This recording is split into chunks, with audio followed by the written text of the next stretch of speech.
నేను గొర్రెలకు మంచి కాపరిని. యోహాను సువార్త 10వ అధ్యాయము 11వ వచనం. ఇశ్రాయేలులను కాపాడువాడు కునుకడు నిద్రపోడు. యేసు ప్రభు గొర్రెల కొరకు తన ప్రాణం పెట్టాడు. ఆయన గొర్రెలు ఆయన స్వరము వినును.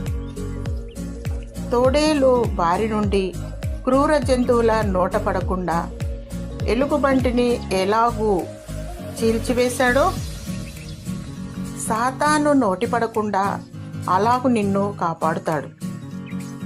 గొర్రె చర్మమును దాల్చి దొంగ నిన్ను దోచుకొని పోకుండా అబద్ధ ప్రవక్తల మోసాల నుండి దేవుడు నిన్ను కాపాడుతాడు. ఆనాడు ఆదాముకు మోసము చేసి సాతాను నిన్ను మోసగించాలని ఎత్తుతున్నాడు. 2000 సంవత్సరముల క్రితము గొర్రె పిల్లలలాగా నీ పాపాల కోసము ఆయన సిలువలో మరణించాడు.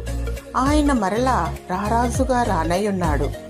ఆయన నీ కన్నీటి బాష్పబిందులను తుడిచివేయును.